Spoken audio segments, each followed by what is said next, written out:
Now people, now so Jude take call me for 2016, second quarter of 2016. I can't forget. He called me and my ex-manager, right?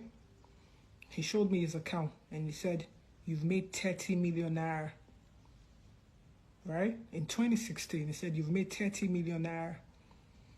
And then he said, he knew I didn't know what was in my contract. So he used that against me. He said, "You know what I'm going to do for you?" He said, "I'm going to do you a favor." That's what he said.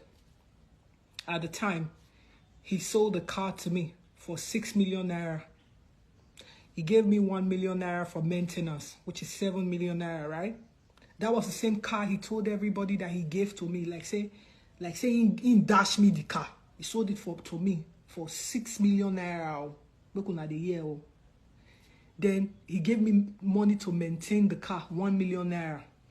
Then he borrowed me money to rent my apartment. Make una the year, make una nothing say all those nonsense when they talk for social media since how many years, say not true.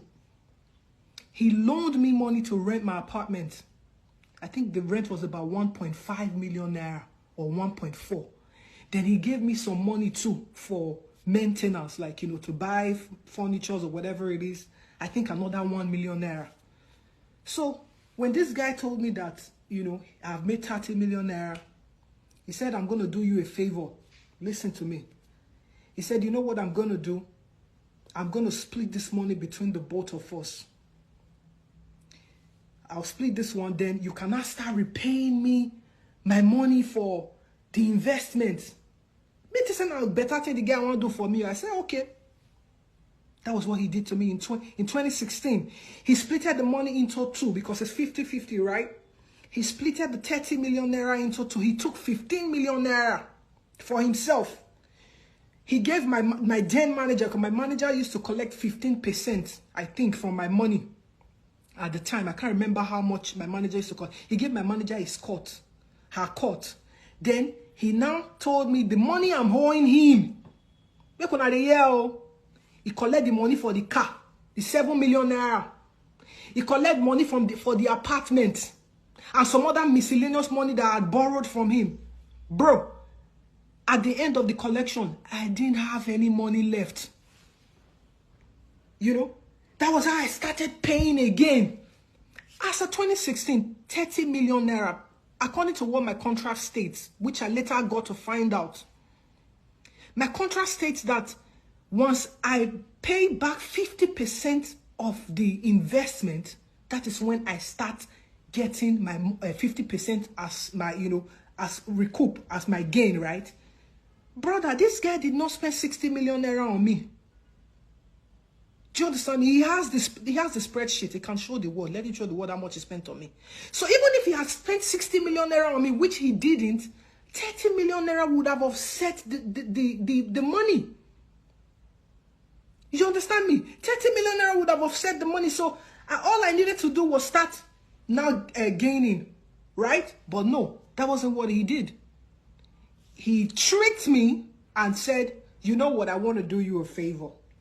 Because you're owing me some money, I'm going to split this money as our returns, right? And then I take my 50%. And then the money that you have, that's supposed to be your own now, I'm going to use it to pay the debt now wait, if you watch his interview, he said I gave her a house. I gave her a car. Like say he dashed me house, he dashed me car.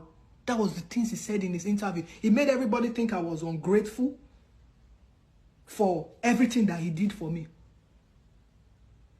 Me, myself, I didn't know what was going on. Oh. I'm going to be very sincere with everybody. When I did that interview in 2020, I was in Benin. I was so depressed. I mean, what I see for that record label now. I was so depressed. I didn't even really care about what was going on, to be sincere. I didn't care much about what was going on. It was later that I started to see, when I watched the interview that he did, I'm like, is this what you had to say about me? Did you forget? Like, how can you be so wicked to the extent that you change history. Like, make person just change with, make a person wipe history. Now, what in Jude, they do so. You are wiping history. You can wipe history to people, but you can't wipe history to God. He sees everything. He does. And that's one of the reasons why I'm still alive today, because God saw what me I didn't even see. Are you understanding me? He saw what I didn't even see. And he protected me against you all these years. But I'm not going to continue to keep you quiet. I'm not going to continue to keep you quiet. I don't owe you money. I don't owe you money. You are the one. Now you, they owe me money. Not be me, they owe you money. You understand me?